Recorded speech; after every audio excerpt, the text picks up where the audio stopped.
Welcome to my series on the theory of overpopulation that the great majority of our ruling class subscribes and adheres to. The series will be delivered in a multi-lecture format, so please be sure to start at the beginning, as this subject is complex and covers a broad spectrum of industries, organizations, names, and ideas that are all interwoven and utilized to reduce the human population on this planet. This is not a fringe conspiracy theory or a place of speculation.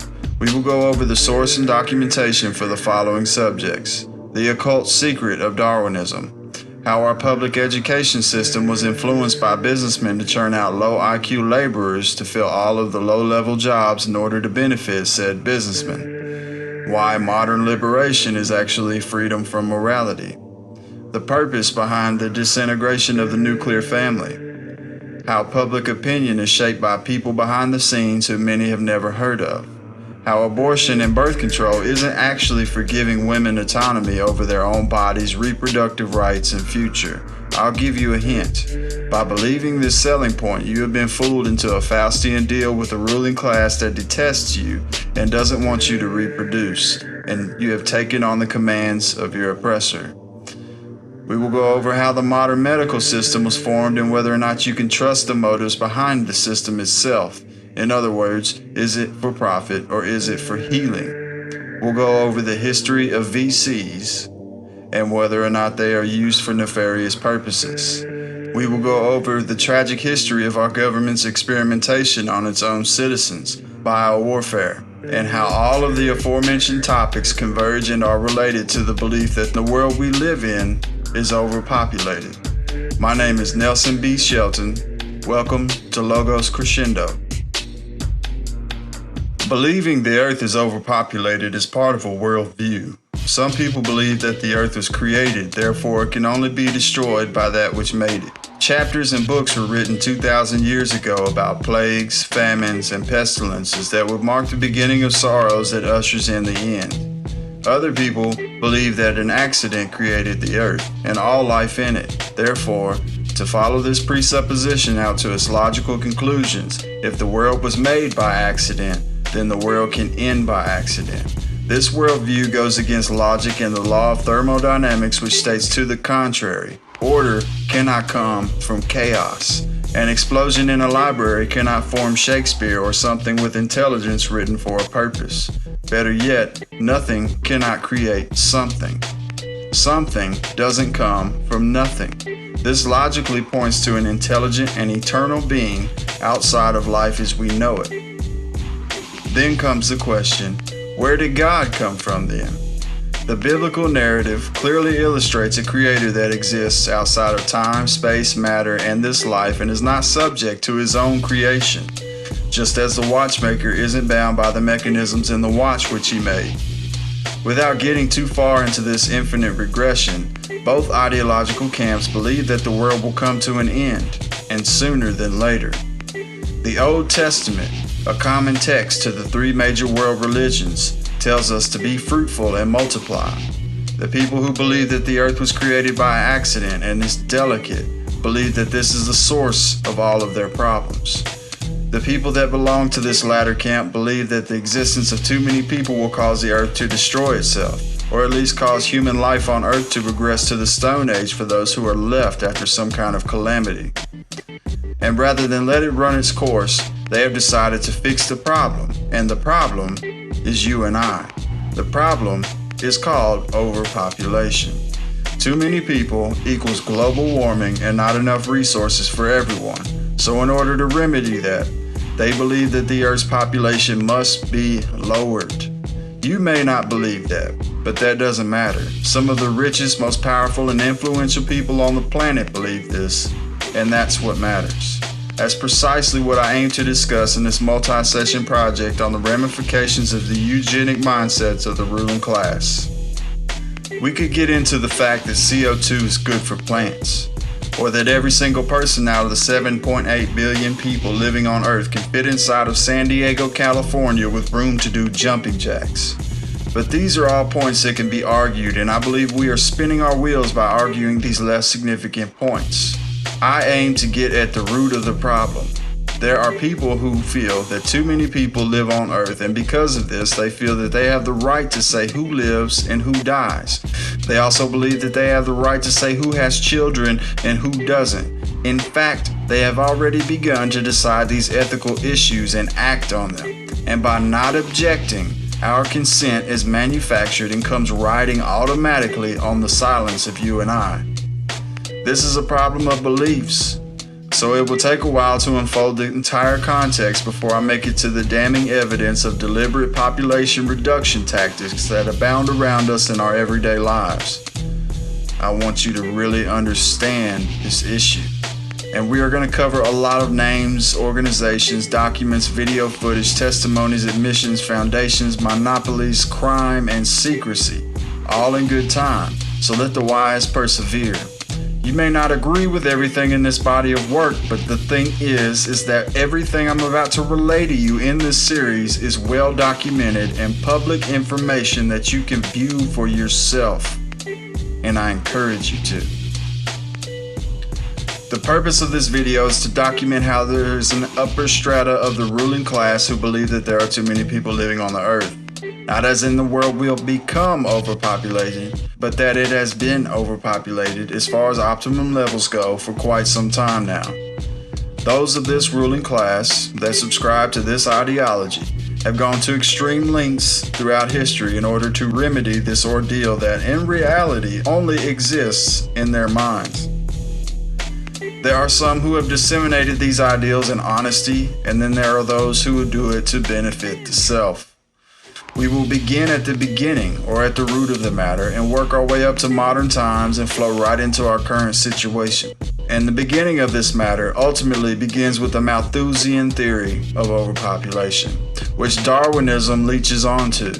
Darwinism then spawns the practice of eugenics, which is the practice of limiting childbirth to a few worthy people in order to create a better race and a better qualitative life on Earth for everyone.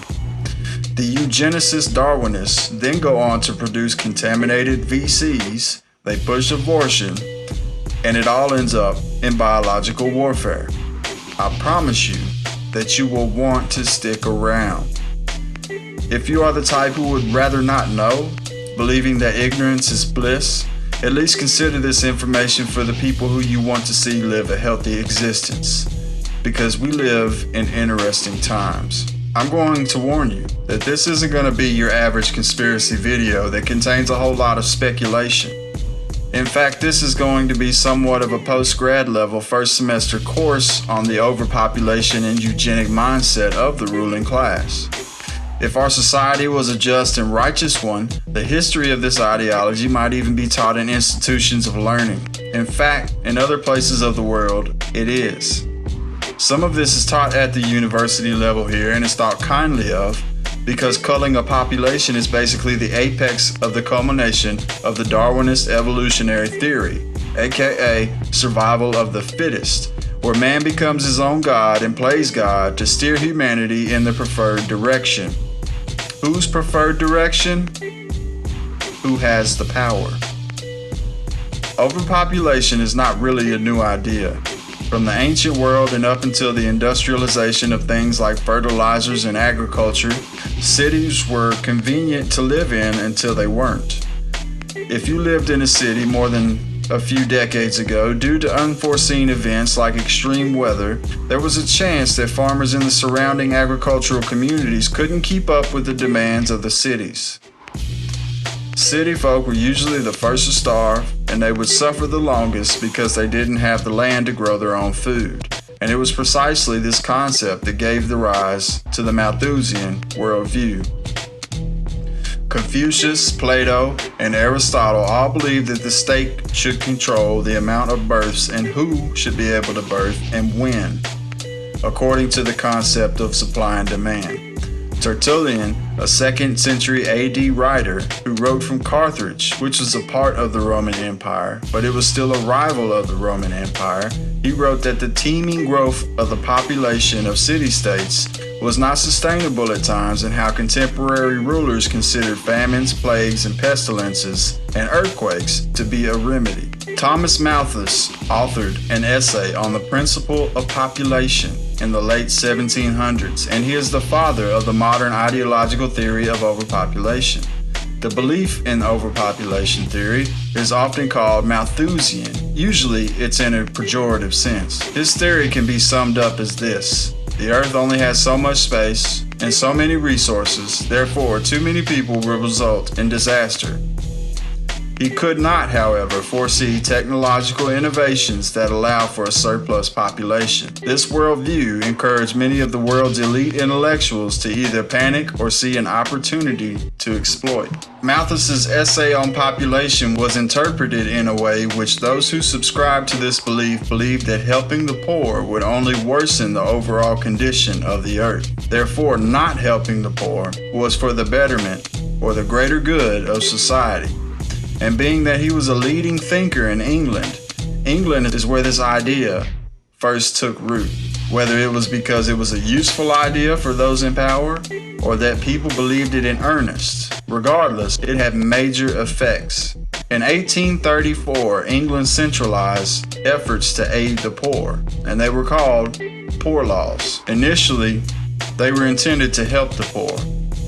And at that time, landowners received benefits, which then they were obligated to issue forth to their farmer tenants who worked the landowner's land. The landowners circumvented this responsibility by evicting the farmers after the harvest. This resulted in what is now known as the potato famine, or the Great Hunger.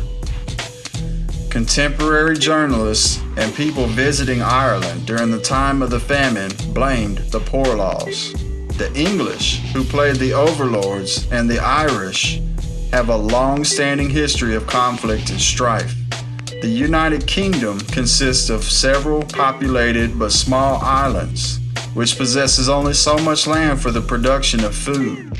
Was this done intentionally as a result of Malthusian concepts? This is not that far-fetched of an idea. These Malthusian ideas, overlaid on top of Charles Darwin's theory of evolution, was bound to cause problems. Not only that, but removing God from the equation means that there is no judgment, no higher power, no concept of accountability, no objective truth, or objective morality. The theory of evolution gave those who believed in it the justification to play God, which makes sense because the atheist becomes their own God. They say, I decide what is right and what is wrong. I am the God of my own life. The joke is on them. The entire theory of macroevolution is occult garbage. It's literally a joke. The Big Bang, out of the darkness of nothingness, that's your parents procreating, literally banging. The primordial soup on the rock is a mixture of bodily fluids in that exchange in or around the eggs. Biology textbooks teach that lightning struck the primordial soup. That's the moment of contraception. A single-cell embryo divides into a two-cell being, or zygote, going through mitosis. Then there were fish, and this is the fetus in the amniotic sac. Some textbooks used to teach that babies had tails and gills until it was disproven. Then, according to the evolutionary unguided process, we became monkeys, which is, basically the last stage of the baby in the womb. Then we were born and become humans. This is literally a setup to dehumanize human life in the womb so mothers don't feel bad when they kill it. And they do this in order to propagate moral justification of lowering the population. Understand, it's not evolution, it's depopulation. Evolution is just a method or the means to achieve the goal of controlling the world and its population. The Big Bang and the whole of macroevolution is a big Luciferian and esoteric joke, rooted in the mysticism of Freemasonry and the Kabbalah. The Kabbalah worships a sacred serpent. Freemasonry is based on the Kabbalah. Charles Darwin's grandfather, Erasmus Darwin, was a high-ranking 33rd degree Master Mason of the Canongate Lodge. This is the same grandfather that Charles Darwin borrowed his ideas from. Charles's dad is speculated to be a Freemason also, but that's not what is important. Although Freemasonry isn't what your uncle says, he might not know, and those who are really into the occultism of Freemasonic literature get tapped on the shoulder. The others are cannon fodder to pay dues, as Albert Pike puts it in his Masonic magnum opus, Morals and Dogmas, which lays out the laws of Freemasonry, is one of the highest revered Freemasons of all time. You can check that out, that's a whole nother subject. Lower level Masons don't know, and those who do are sworn to secrecy to never divulge the lodge's secrets. But we're not here to talk about Freemasonry. All of the Darwins were also members of the Royal Society, and this is a society that will come up time and time again throughout this series. The Royal Society, in my opinion, was just Masonry without mysticism at that time. And the objective behind the theory of evolution was to dehumanize people and to remove God. If you remove God at the personal level, you begin to play God. But if you remove it at the societal level, then the government or whatever authority becomes God, and people are more easily manipulated because they don't realize their worth, their potential, or purpose. The main mouthpiece helping Darwin's theory lift off the ground in the scientific world was a fellow of the Royal Society. His name was Thomas Henry Huxley.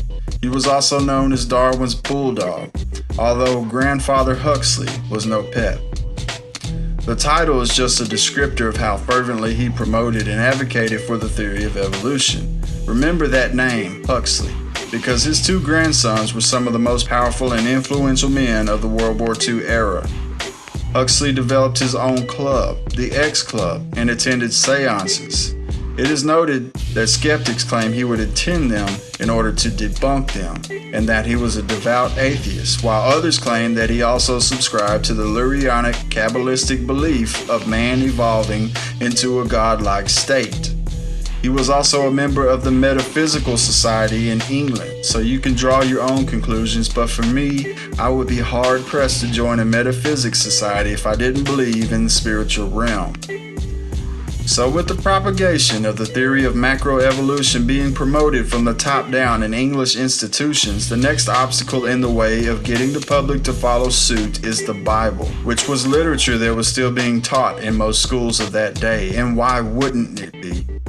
Regardless of anyone's beliefs, the Bible is a literary giant. It's a classic. It is timeless, and it contains a little bit of everything from philosophy, universal morality, to drama and poetry. Thomas Huxley actually promoted the reading of Bible in schools, as he said, quote, "I do not advocate burning your ship to get rid of the cockroaches." He said that on page 90 in his Critiques and Addresses. Plus, why should the Bible be so fervently removed if it is false? Censorship is fear, or in this case, hatred. Change, especially drastically contrasting changes, happens most efficiently over a long period of time and in small increments. The next generation of intellectuals brought Friedrich Nietzsche and Bertrand Russell. Nietzsche being famous for the line, "God is dead. We have killed him, you and I." But what most people leave out is the context behind that. Nietzsche meant that you had better find something to replace God with, or society will decay. And this was actually a call for the Übermenschen, or Superman, to transcend morality and logos, thus becoming as God. Russell is said to have been the best logician since Aristotle, and his "Why I'm Not a Christian" is still read in several college courses at universities across the world, much like the work of Nietzsche. Bertrand Russell was less poetic but much more ardent in his smears of God. Where Nietzsche can be argued to have valued Christian theology in some regards, the same cannot be said for Russell. You can argue that macroevolution, eugenics, and social engineering were a natural progression, and you could very well be right in some regards. Eugenics and social engineering is, in fact, a result of the logical conclusion of removing God from our faculties and ruling institutions. What I am trying to show work for is that this was all deliberate, and that the stated aim is to rule the world, elevating man to godhood and demoting God to a primitive superstition that only ignoramuses still cling to. Many people, including Bertrand Russell himself, claimed that the strict and religious grandmother that raised him had a lasting impact on young Bertie. In his autobiography, Russell claims bitterly about the stifling tyranny and repression he endured while living in her home. It's hard to say whether he was rebellious or she was overbearing, or a little bit of both. I tend to lean towards both because the greatest logician of modern times should be able to separate any character flaws from her moral and philosophical presuppositions. Instead, he followed the way of his already deceased father, who was an early advocate of sexual freedom and contraception. From his childhood onward, Russell suppressed a rage that formed from the strict adherence to the order that his grandmother imposed. It is safe to say that he developed a bitterness within towards God, and eventually, people. Here is a passage from a letter Russell sent to his friend Gilbert Murray, which gives some insight to his tumultuous state of mind as a young man. I have been merely oppressed by the weariness, tedium, and vanity of things lately. Nothing seems worth doing or having done. The only thing that I strongly feel worthwhile to murder as many people as possible so as to diminish the amount of consciousness in the world. Bertrand Russell devoted his life to eradicating what is known as the Christian moral order. Nietzsche had pronounced this in his writings that God is dead, and Russell took Nietzsche's call for the transvaluation of all values. He put forward a post-Christian moral code for the new scientific era. He also played an indispensable role in promoting the credo of the culture of death. Bertrand Russell, known as the greatest logician since Aristotle, advocated for 5 key sociological tenets that became the foundation of the fall of the West. Logical positivism and materialism, which anything considered supernatural is automatically disqualified as pseudoscience. Then there's sexual liberation and the destruction of the nuclear family. Then there's social control through means of psychology and the use of addictive and psychotropic drugs, and a one-world government and population control. This is Bertrand Russell on training the youth to indulge in their desires. Russell pioneered an idea of open marriage so that sexual lust could be satisfied at the same time that children are being raised. He advocated programs that would give all children sex education, and he was also adamant that early sexual initiation and continued sexual promiscuity for children was an indispensable emotional health measure, necessary to counteract what he called the effects of unnatural repression of the child's strongest impulses, which is both cruel and dangerous. At puberty, said Russell, the elements of an unsuperstitious sexual morality ought to be taught. Boys and girls should be taught that mutual inclination justifies sexual intercourse, and they should also be taught methods of birth control so as to ensure that children shall only come when they are wanted. The increase of human happiness to be expected from sexual education on these lines is immeasurable. Certain forms of sex which do not lead to children are at present punished by the criminal law. This is purely superstitious. The peculiar importance attached at present to adultery is quite irrational. Moral rules ought not to be such as to make instinctive happiness impossible. These are excerpts taken from The New Generation, Education Without Sex Taboos, and for further reading, you can always read his Why I'm Not a Christian. Much of Russell's obsession about too many births linked contraception and abortion as important new advances to achieve a stable population. Russell was one of the most dignified and reputable names who finalized the plans for a massive post-World War II campaign for world population control. His ideas on population are now cited by the modern overpopulation crowd. His view on population was made clear in his Prospects for Industrial Civilization, where he cites war and pestilence as a depopulation aid. In The Impact of Science on Society, he wrote, quote, "At present, the population of the world is increasing. War, so far, has had no great effect on this increase, which continued throughout each of the world wars. War has hitherto been disappointing in this respect, but perhaps a bacteriological war may prove more effective. If a Black Death could be spread throughout the world once in every generation, survivors would be free to procreate freely without making the world too full," end quote. And then Russell went on to say, quote, "This state of affairs may be somewhat unpleasant, but what of it? Really high-minded people are indifferent to happiness, especially other people's." End quote. Without objective truth and morality that descended from a God in which Bertrand Russell rejects, how do you expect people to behave? Social control, imposed by those who have the power to implement it on the rest of the population.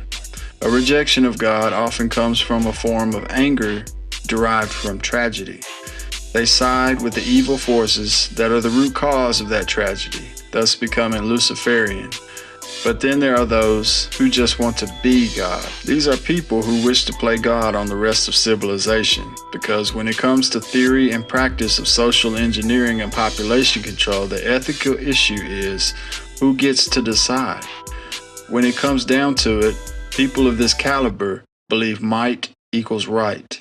Russell, as previously mentioned, was the man who promoted logical positivism into academia. What this did was basically posit that if it isn't material, it isn't acceptable or empirical. In other words, if it transcends the material world, i.e. metaphysics, God, etc., then it isn't accepted in academia and therefore isn't science or logical. If it can't be proved empirically with the scientific method, it isn't science, it's pseudoscience. But what's funny to me is that the scientific method can't even be proven with the scientific method. To have faith in the scientific method requires a belief that it works. Even reason transcends the material world. Much like when you dissect the mind. If you dissect the mind, you won't find the person that was. Or if you take apart ink and paper from a book, you won't find the author in it. There is definitely a realm of reality that transcends the material world, but this line of thinking was outlawed from academic circles altogether, largely at the result of Bertrand Russell. He wasn't as good of a philosopher as Immanuel Kant, who proved that more existed beyond the material, nor was he as good a writer as Tolstoy, one of Russell's contemporaries. He wasn't as brilliant as Kurt Gödel, who put logical positivism to rest with his incompleteness theorems during Russell's own lifetime. But none of this mattered. It seems as if, rather than starting with the evidence and building a theory off extrapolations, they started with a theory and looked at all the evidence through one lens. It was as if there was an agenda. This is one of the many reasons I believe that this was deliberate. Russell was with the program. He had the social clout, he was in the Royal Society, and he made wonders happen for this agenda. To my knowledge, Russell was the first person in modern history to talk about using a biological agent to cull the world's population. He was ahead of his time, and he became an academic rock star. He also advocated for drugs, sexual freedom, sex education among the youth, which was at large a radical idea as any during the early 1900s. You might think, like a lot of conservatives do, that sex ed is a liberal idea, which it is, to promote sexuality among the youth, which is seemingly contradictory to someone who believes in overpopulation and eugenics. But promoting sexuality is not the overall goal, regardless of what individual results may bring. The goal is for the ruling class to have sexual freedom while the birth rate and multiplicity of the lower classes are kept to a minimum or brought to a halt, depending on who you ask. A contemporary of Bertrand Russell, who was also a pioneer of the idea of teaching the youth about sex and an avid atheist, was Sigmund Freud. In fact, many parallels could be drawn between the two. Sigmund was also fond of drugs, but unlike Russell, he was a part of a secret society, or at least affiliated with B'nai B'rith, which is the original and Jewish form of Freemasonry. Many of you may be familiar with Sigmund Freud, but how familiar are you? Sigmund Freud introduced sexual education to Germany, and his books were some of the first and main targets of the Nazi book burnings. He was charged with corrupting the minds of the youth, and he eventually fled by way of the UK to America, where he became a successful psychologist.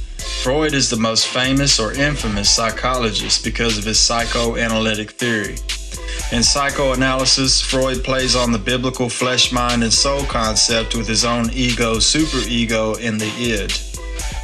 The theory claims that mental illness stems from sexual repression during childhood. Childhood is then divided into 5 dispensations that comprises of ages 0 through 1 is the oral stage, 1 through 3 is the anal stage, 3 through 6 is the phallic or genitalia stage, 6 through puberty equals latency or an inactive libido, and puberty through death is the active libido stage. His theory is also famous for what he termed the Oedipus complex, which asserts that most children express a sexual desire for one parent and have a conflict with the other. The positive Oedipus complex states that a son has an interest in his mother while having a conflict with his father.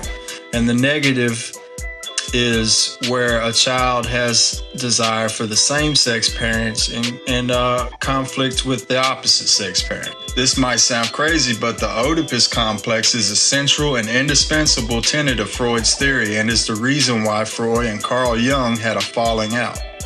Freud's theory is still highly revered today while admonished by others within the realm of academic psychology. He is the reason why the image of a patient lying on a couch comes to mind when one thinks of a psychologist. Freud's services were sought after by the most wealthy people in the West, especially America. This is said to be because of his persistent advocacy of loosening of Christian morals when it comes to sex and marriage. Freud and Russell were contemporaries, and it is no coincidence that they both advocated for policies that ultimately eroded the nuclear family. This term is in itself an indication of the end goal, as the nuclear process involves splitting of the atom, and atomizing means collectivizing. The erosion of the family is essential for a fractionated, chaotic, and easy to manipulate herd. Most people gain their values upon the foundation of family. This is something that Fabian socialists like George Orwell and H.G. Wells understood well. The West is the main obstacle on the way to global governance, and the way to overthrow the West is from infiltrating its institutions and subverting its morals, culture, religion, and history, because you cannot oppose it with guns. And Freud may seem like a side note right now, but you will see where he plays a significant role in the bigger picture later on. These two men, Russell and Freud, along with Georgy Lukács, the Hungarian socialist minister of education right around the World War I era, were the first outside of Margaret Sanger to advocate for sexual education, which you will learn is basically family planning. And by family planning, in essence, is tantamount to preventing or killing developing children in the womb until the woman is ready or deemed fit to raise a child. Birth control, as described, provides a multiple-tiered safety net to the backup plans in the advent of irresponsibility when acting on desires, which is the selling point. But at the meta level, it is for population control, one person at a time. Margaret Sanger was the founder of Planned Parenthood, and she advocated for contraception, birth control, divorce, shedding biblical sexual morals, and abortion under the guise of women's choice. And by women's choice, I mean the license to be sexually promiscuous with no consequence if you are of the lower class. To the ruling class, it means less population of the lower class. The fact remains that you led a movement against overwhelming pressures that stemmed back for centuries, and in doing so, according to your autobiography, you even left your first husband.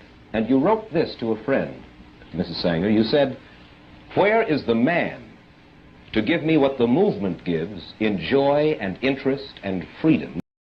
That European women should stop having babies for the next 10 years. Don't you think such a theory, such a radical theory, is antisocial? On the contrary, it seems to me that it is more practical and humane. What about the women who want babies now and in 10 years will not be able to have babies? Rather impractical, don't you think? Oh, John, you do ask hard questions. I should think that instead of being impractical, it is really very practical and intelligent and humane. But Mrs. Slee, in this country, having babies is the only thing left which is both unrationed and untaxed. Do you think we really ought to stop? Well, I suppose a subject like that is really so personal that it's entirely up to the parents to decide. But from my view, I believe that there should be no more babies. That crusade kept Mrs. Sanger away from her children for long periods. It helped to break up her first marriage. All of the things that Sanger advocated and promoted is normally referred to collectively as family planning. You will hear this term a lot as we go along. Sanger started her work just as childbirth was making large strides in lowering mother and child mortality rates. Margaret Sanger was, and still is, a megalithic monument for feminism.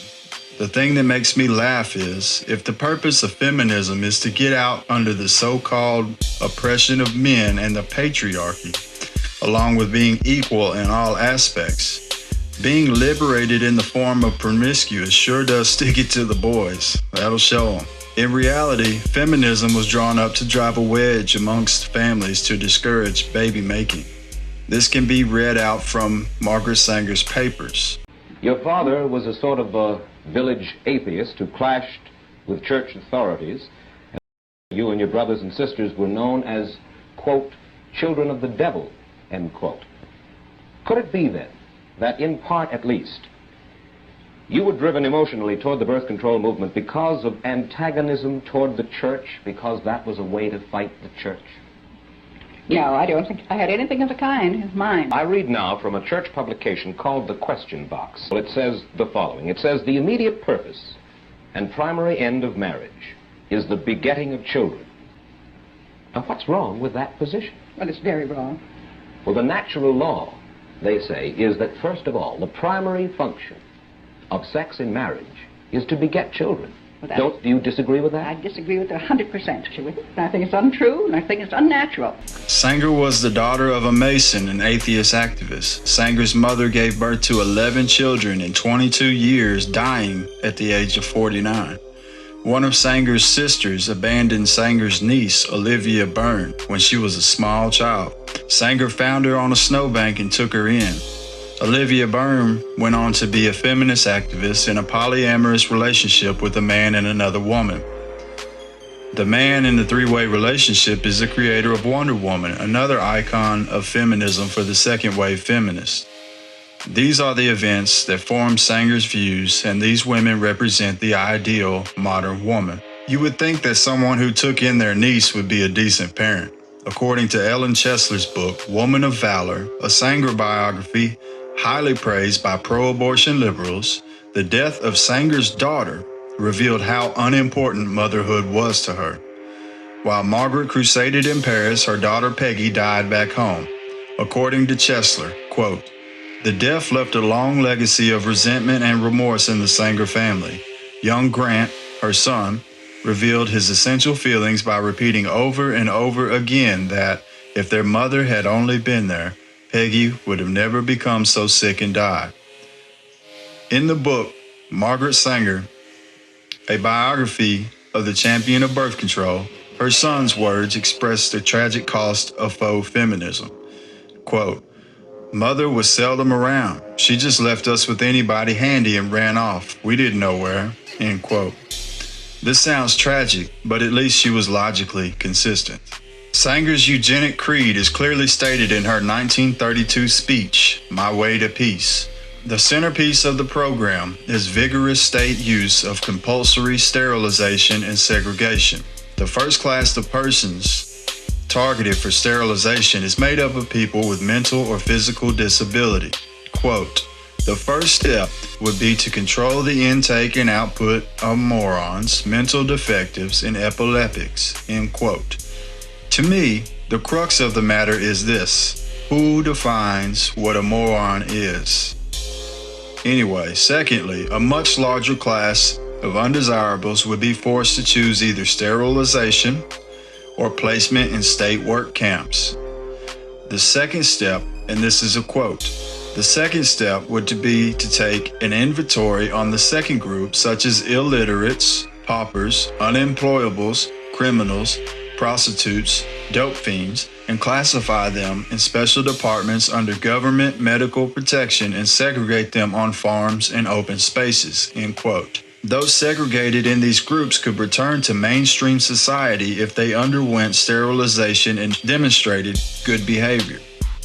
Sanger estimates that 15 to 20 million Americans would be targeted in this regime of forced sterilization and concentration camps. The American population at the time was about 120 million, for reference. With Margaret Sanger, the humanitarian dream of a world without poverty and illness has deteriorated into a coercive world where the poor, the disabled, and the addicted simply disappear. Sanger wrote in letters to Dr. Clarence Gamble that the ideal plan for eugenics in the African American community would be to hire pastors with a social service background in order to quell any rumors of the more rebellious members of the African American community, stating, quote, "We don't want the word to go out that we want to exterminate the Negro population," end quote. Advocates of pro-choice and feminism today claim that this quote was simply taken out of context. But was it? On page 336 of her autobiography, she wrote, quote, "I accepted an invitation to talk to the women's branch of the Ku Klux Klan. I was escorted to the platform, was introduced, and began to speak. In the end, through simple illustrations, I believe I had accomplished my purpose. A dozen invitations to speak to similar groups were proffered," end quote. Margaret Sanger justified her decision to speak to a women's auxiliary of the Ku Klux Klan by explaining, quote, "To me, any aroused group is a good group," end quote. She was closely associated with one of the most influential and extreme racist authors in America during the 1920s and 1930s, the Klansman and Third Reich sympathizer, Lothrop Stoddard. Boy, that's a weird name.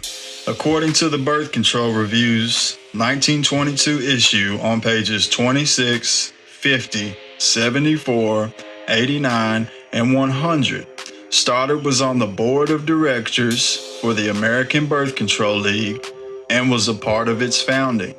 The American Birth Control League was founded by Margaret Sanger.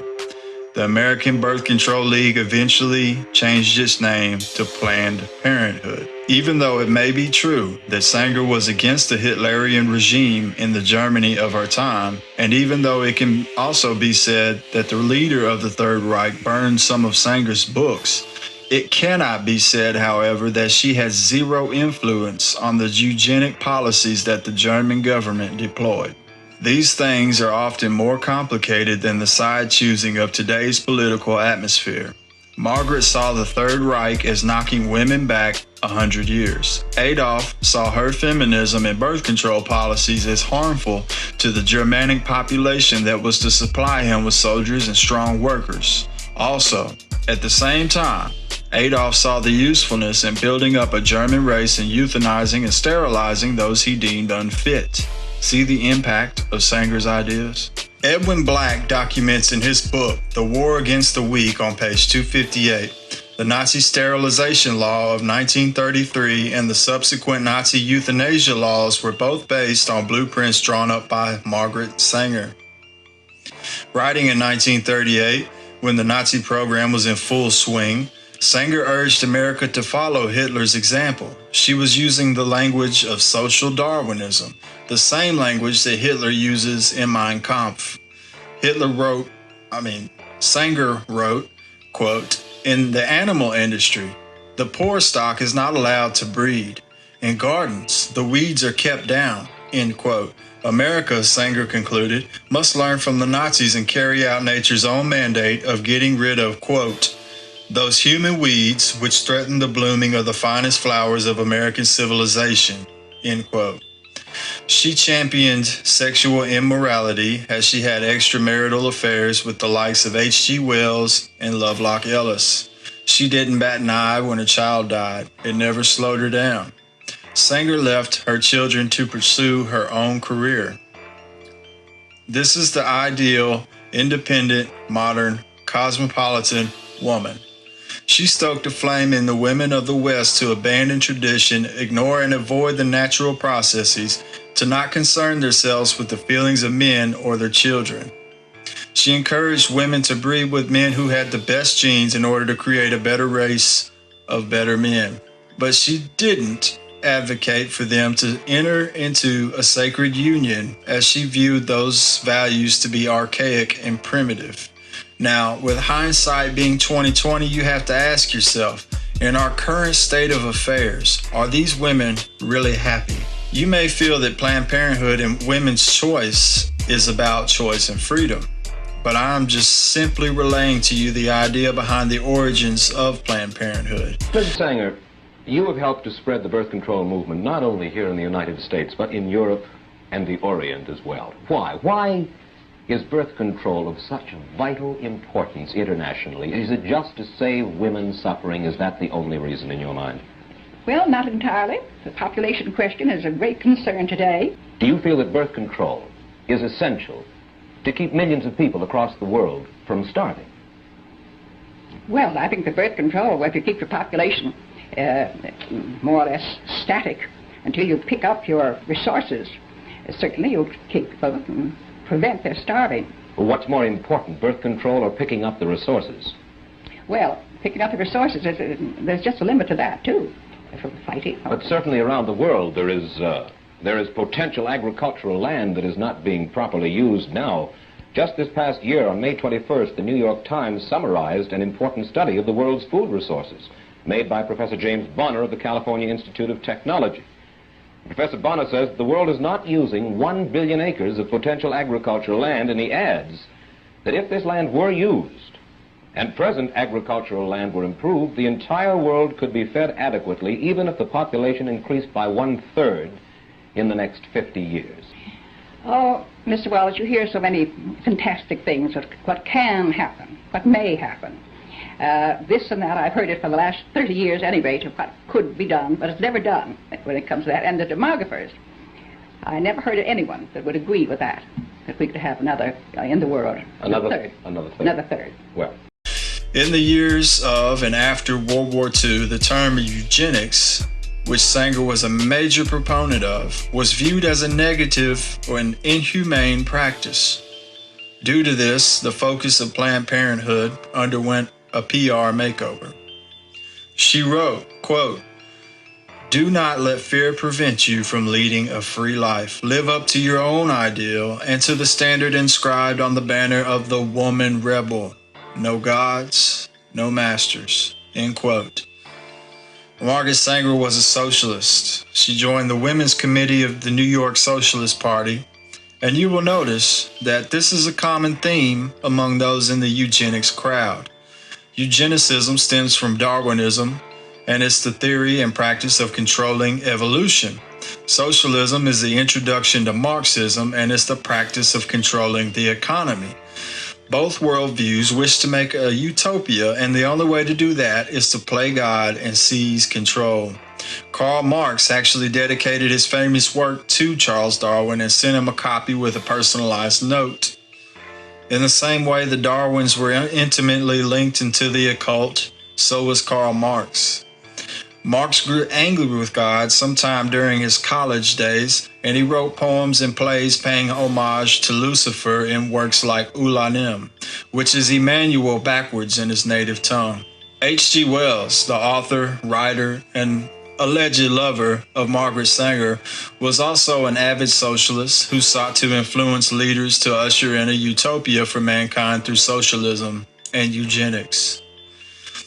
His fiction works have a kernel of truth in them. In a paper by John S. Partington, where Wells's fictional works are compared with his many essays that are of course nonfiction, the author advocates for eliminating people of the abyss from the earth in order to have a more qualitative race of human. Wells advocated not only for killing, but also sterilization and birth control as an effective way to rid the earth of inferior races and peoples. Wells believed that evolution, operating on its own, was not progressive enough, but needed to be directed by the educated elite. For this reason, he actively worked towards establishing eugenic programs. Wells was far less charitable about the darker races. He even concluded that, quote, "those swarms of blacks and brown and dirty white and yellow people will have to go," end quote. Eugenics wasn't just limited to academia in rich circles, it bled out into the popular culture of the day. In the early 1900s, eugenics was a popular theme among the science fiction scene that was largely influenced by the likes of Wells and others like H.P. Lovecraft. During this era, there was no TV or radio yet. Radio was being discovered by Tesla and patented by Marconi, but it was far from being prevalent in the households across the world. Newspapers, books, magazines, authors were celebrities. They were cultural influencers of that day and age. And as we learned with Margaret Sanger, the telos of race refining was not just a third-rate Hitlerian theme.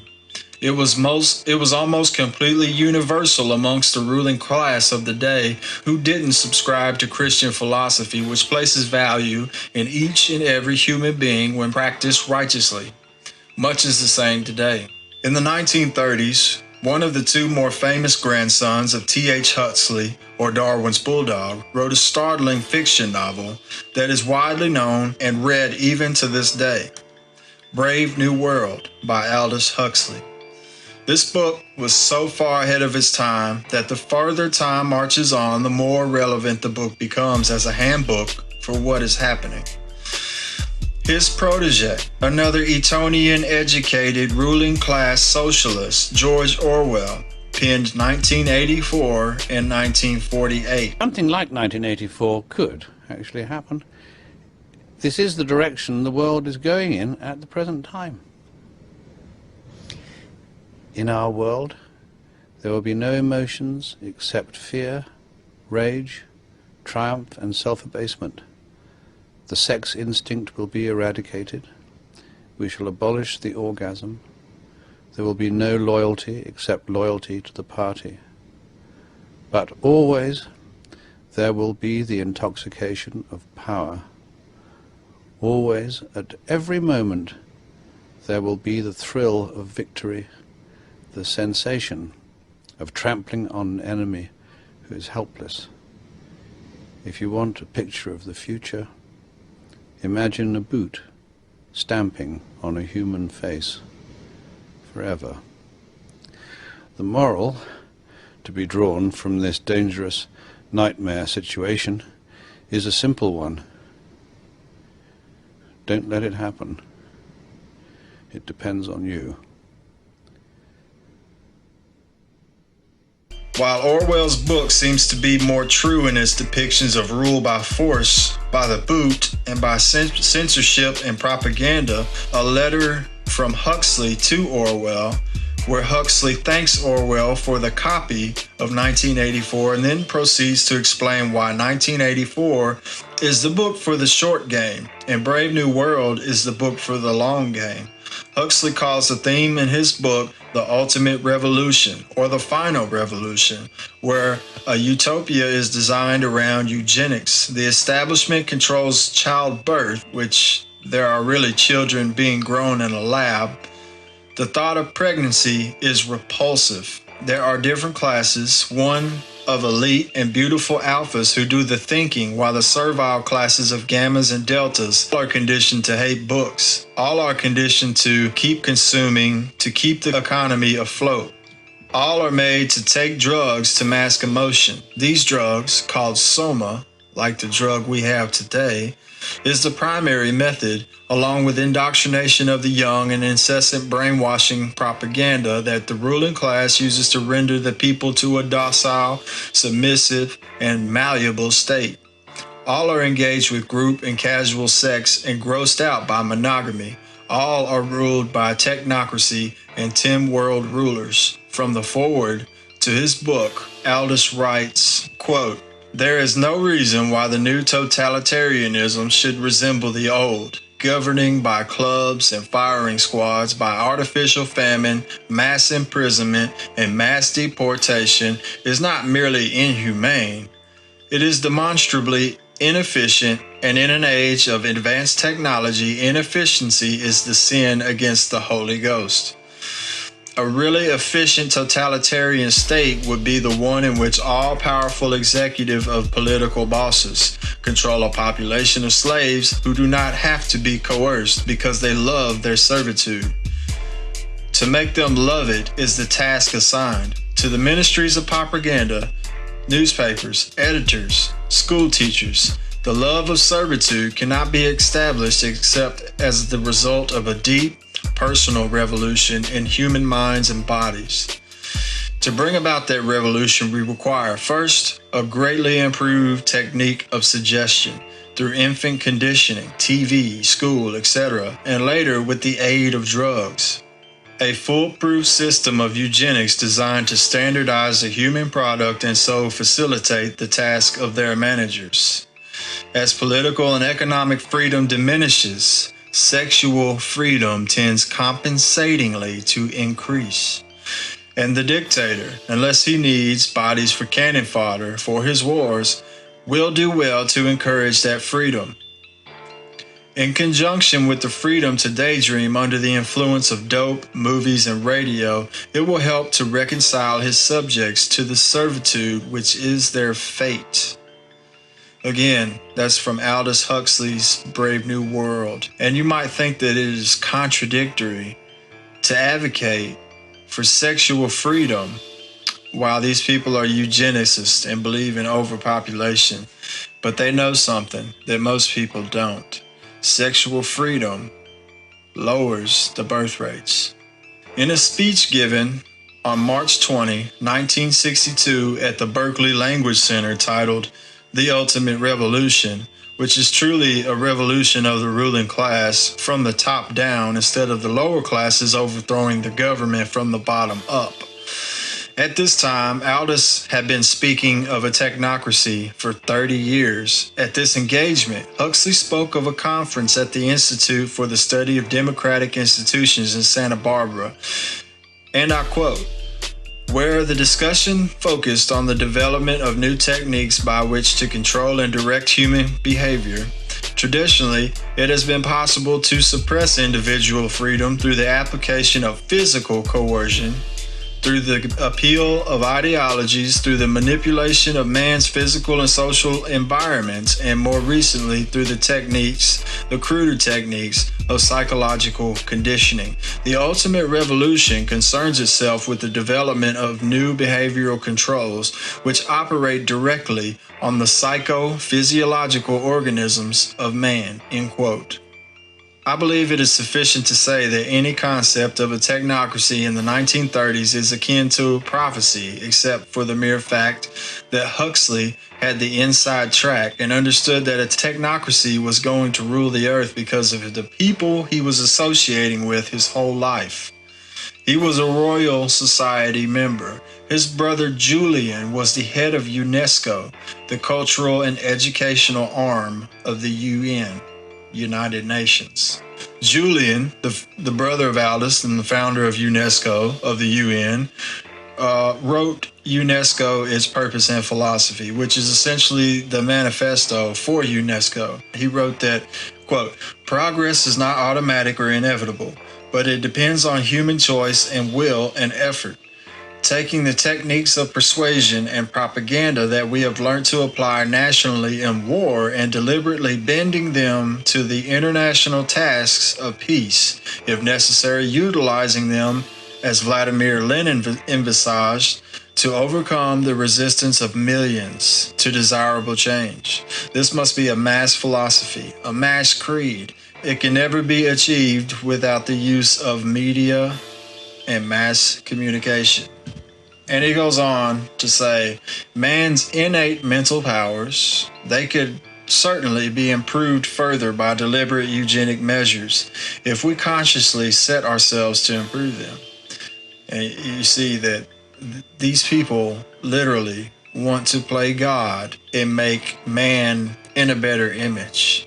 Now, being all that you can be is admirable, but trying to play God and to even think that you're the arbiter of what is a good human and what is not, and who is a fit human and who is not, is pretty narcissistic. Now, these people hold the reins of power. That should alarm you. Anyway, he goes on to say that they need to, quote, ensure that individuals find outlets satisfying to their temperament and work appropriate to their talents, while at the same time ensuring that society is not overburdened with people in positions for which they are not inadequate or, still worse, which they are likely to abuse. Biological inequality is, of course, the bedrock fact on which all of eugenics is predicated, making sure that people don't abuse power while he sits in power and wants to steer humanity because of his position of power.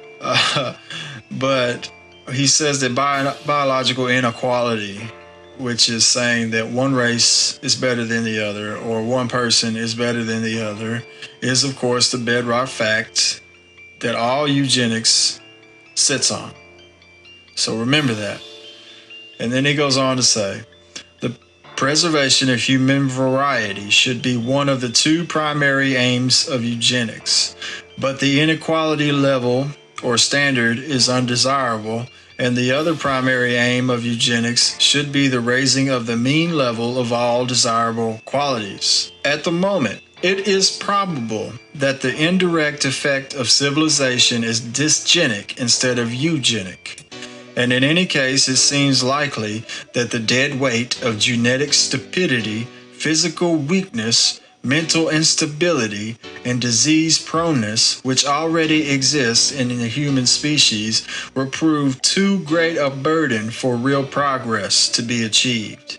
Thus, even though it is quite true that any radical eugenic policy will be for many years politically and psychologically impossible, it will be important for UNESCO to see that the eugenic problem is examined with the greatest care and that the public mind is informed of the issues at stake so that much that now is unthinkable may at least become thinkable. Eugenics should be brought entirely within the borders of science. For, as already indicated, in the not very remote future, the problem of improving the average quality of human beings is likely to become urgent, and this can only be accomplished by applying the findings of a truly scientific eugenics. Thus, application of genetics in eugenics immediately raises the question of values. What qualities should we desire to encourage in the human beings of the future? In a lecture titled Eugenics in Society given by Julian Huxley, and it's recorded in the Eugenics Review, Volume 28, it's also known as the Galton Lecture given to the Eugenics Society.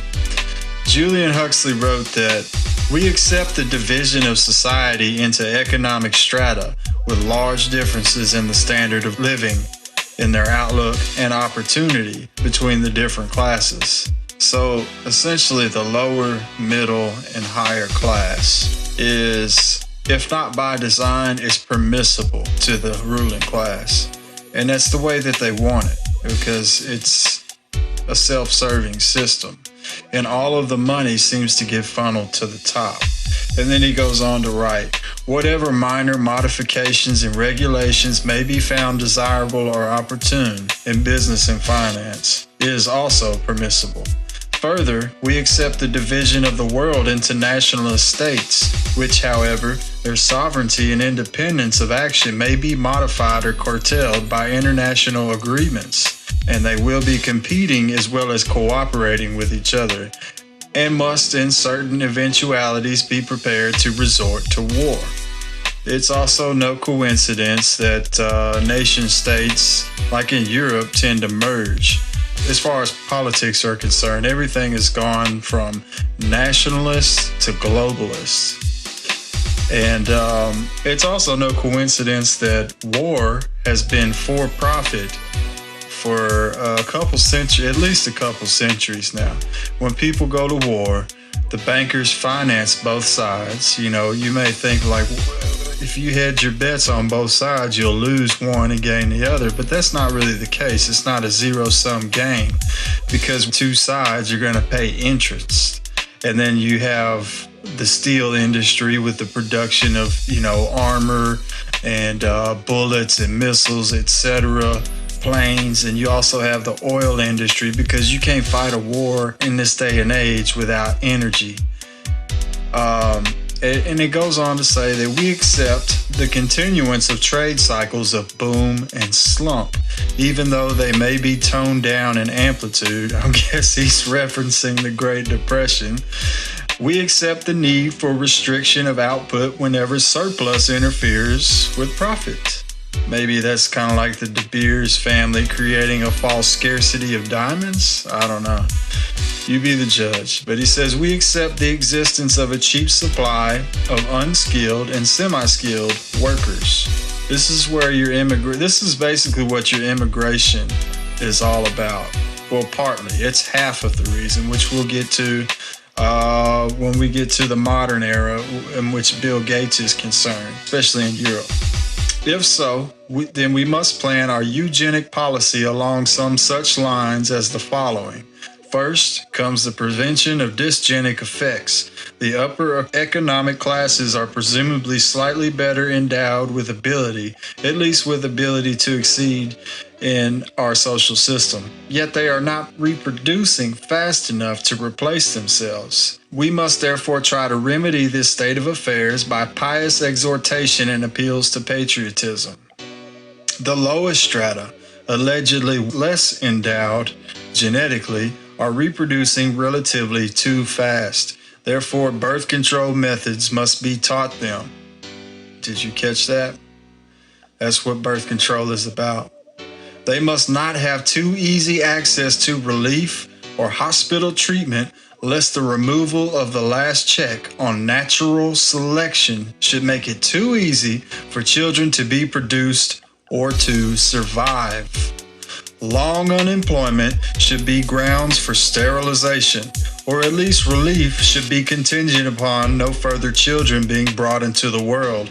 Docility and industrious submissiveness in the lower majority, and intelligence, leadership, and strength of character in the upper majority. In the great majority of the lower strata, it is useless to plan for their genetic increase. Indeed, it is more than useless, it is dangerous, for the frustration of inherent capacity leads to discontent and revolution. In other words, don't let them find out. The case is strictly analogous to that of cattle in Africa. Next, we come to the planning for an ideal or optimum environment. And also, later on in this series, you'll find out that they've changed the name so many times. The climate crisis is all about overpopulation. It's intimately interwoven to this topic. While Julian Huxley was working with world leaders to implement the stratagems, and policies that would shape today's social stratosphere, Aldous was alluding to it in his book and attending meetings and going on speaking tours, giving lectures about how it is to be accomplished, revealing the overarching theme of what was discussed in the meetings and conferences where the plans were ultimately being worked out.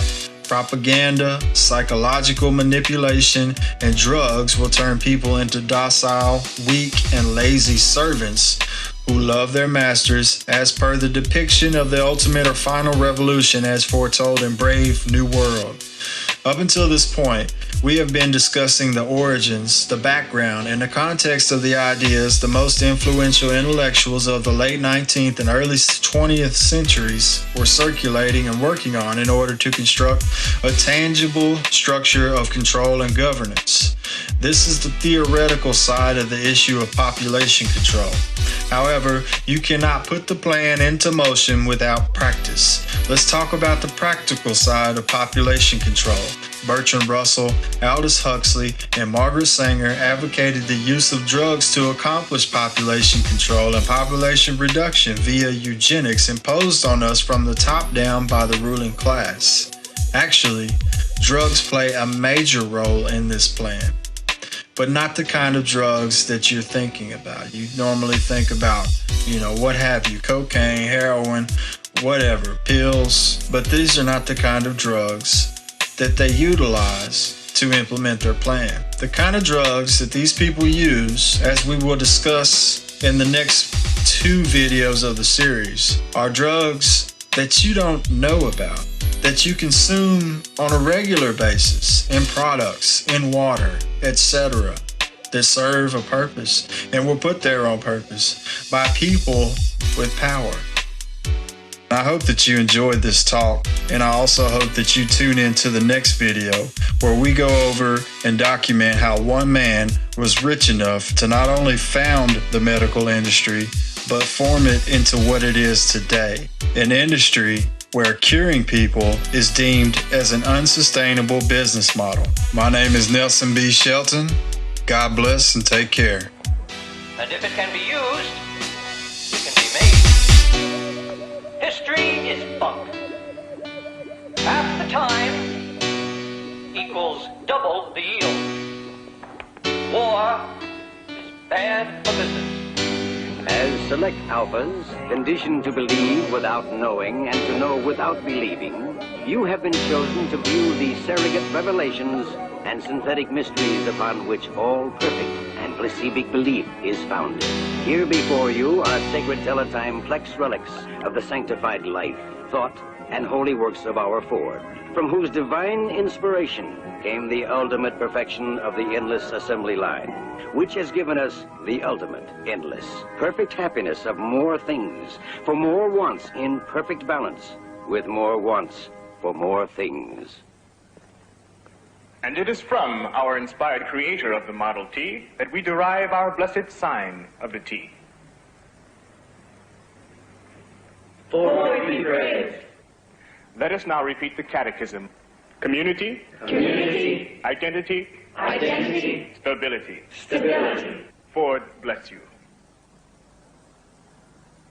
I am Mustafa Mond, Assistant Controller to her Ford chip, Nixona Bic, Western World Controller, and I have been assigned to show you certain selected histobunk highlights from the past. But everything is perfect now, and everything will always be perfect.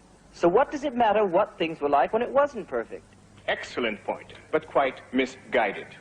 Exposing future stability monitors, such as yourself, to the imperfection of the past is, of course, part of the perfection of the present. Centuries ago, in primitive times, before the dawn of civilization, there were things that would be inconceivable to us today. Such things as poverty. Although there was actually land and food in abundance, some starved, because unlike our perfect society, they were unable or unwilling to balance population to consumption. Sometimes too much of one, or too little of the other. The result? Disease. And rather than eradicate the sources of disease, as we have done, the superstitious primitives continued to rely upon a quite useless class of technicians called doctors. Violence, which the ancients actually appear to have enjoyed and reveled in. While we have been perfectly conditioned to want only what we have, and to have only what we want, and are, therefore, always happy, the uncivilized ancients were prey to destructive emotions, such as ambition, hate, and love, which, of course, always led to violence, which in turn, naturally, led only to more violence. And senility, while we remain at the prime metabolic age of 35 to ensure a maximum level of useful consumption until painless death from chemostimulation between the ages of 80 and 90, the people of the past lacked the knowledge of how to stay young, even though they apparently valued youth so highly that they actually indulged in superstitious self-mutilation. As seminarians who will one day take your places in synthoculture stability centers, you must face these histobunk facts, unpleasant and even revolting as they sometimes are. Eating the actual flesh of animals, and even filthy things from the ground, and sometimes refusing to engage with more than one individual of the opposite sex, and even collecting into groups called families, a pervasively immoral concept of pre-civilized times. Yes, thoroughly disgusting examples of complete sexual perversion, as you can see. Did the primitive females actually... Yes. Primitive females gave viviparous birth to young. Like animals? Yes, physiologically, exactly like animals. I understand your reactions. perhaps we should take a brief soma break.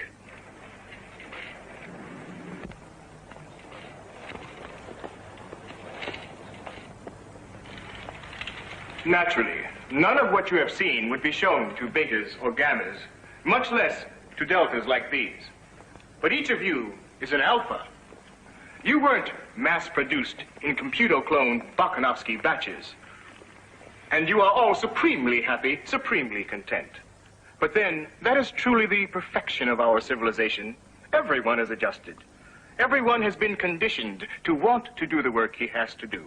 And thus, everyone is perfectly happy, perfectly content. Alphas like you, betas, gammas, deltas like these, or even epsilons. Are you happy? Happiness for all is happiness for each. Are you glad to be deltas? Deltas all have lots of fun. Deltas get to play and run. Very good. But do you wish you had been incubated as alphas? No, no. Excellent. That's all.